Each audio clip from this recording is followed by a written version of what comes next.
2014 ఆంధ్రప్రదేశ్ విభజన చట్టంలో చాలా స్పష్టంగా ఏం చెప్పడం జరిగిందంటే, విభజన చట్టంలో ఏంటంటే కృష్ణా బోర్డు అనేది కేవలం రెగ్యులేట్ మాత్రమే చేస్తుంది.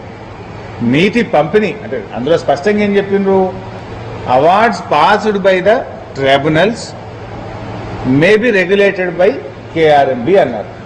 సో అంటే అవార్డు పాస్ కాలేదు. ఇక దీని అవార్డు అనేటువంటిది బచావత్ యొక్క ట్రిబ్యునల్ ముందు పెండింగ్ లో ఉంది, వాదనలు జరుగుతూ ఉన్నాయి.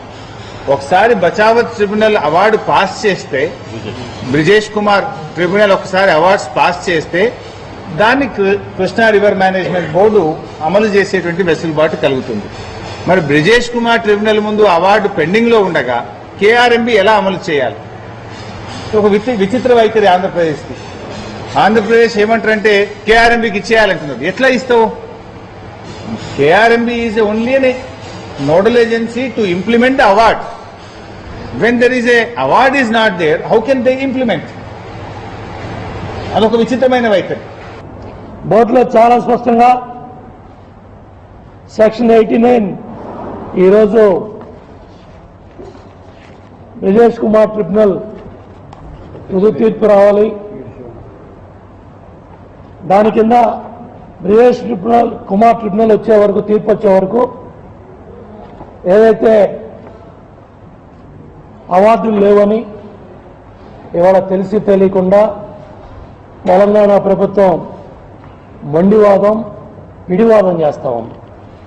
తొండివాదం, మొండి తొండి.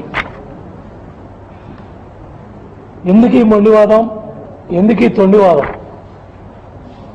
మీ దగ్గర అడ్వకేట్స్ ఉన్నారు, న్యాయ నిపుణుల సలహాలు తీసుకోండి. బచావ్ ట్రిబ్యునల్ 1976లో అమల్లోకి వచ్చింది.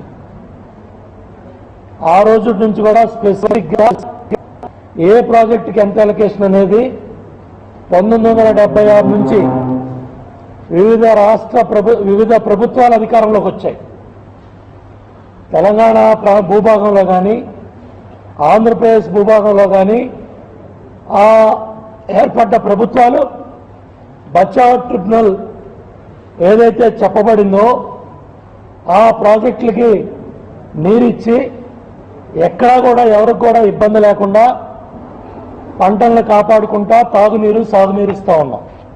ఇప్పుడు ఏంది, మీకు 2 పంటలు పండాలి, మీకు 3వ పంట వండాలి, కృష్ణా డెల్టాలు మాకు 1 పంట వండద్దా? మీకు ఇప్పుడు 90 టీఎంసీలు మీరు మళ్ళించుకుంటామంటున్నారు. మీరు సంతోషం, మళ్ళించుకున్నారు. మా ముఖ్యమంత్రి గారు మిమ్మల్ని ప్రశంసించిండు కూడా, దానికి మేము ఎక్కడ నెగటివ్గా మాట్లాడలేదు.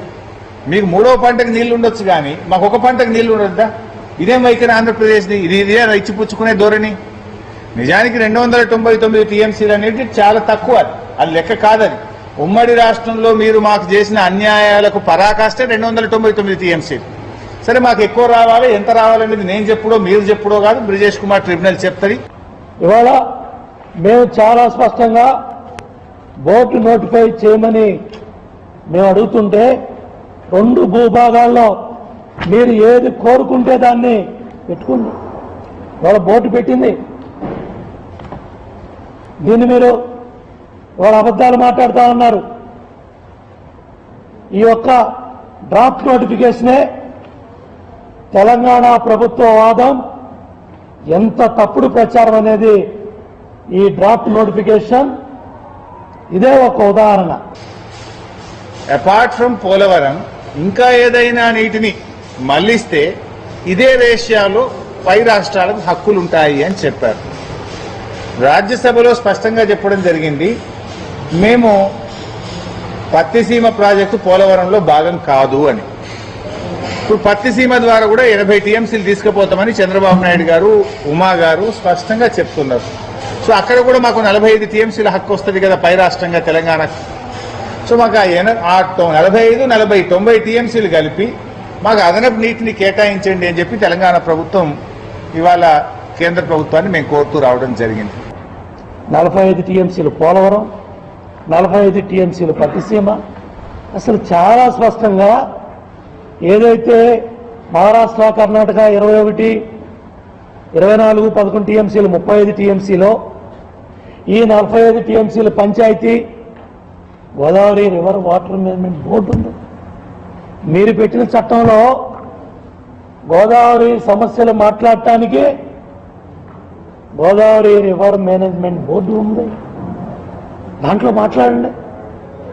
కొత్త ప్రాజెక్టులు చర్చ వస్తుంది, డీటెయిల్ ప్రాజెక్ట్ రిపోర్ట్లు చర్చ వస్తుంది, రీఇంజనీరింగ్ చర్చ వస్తుంది,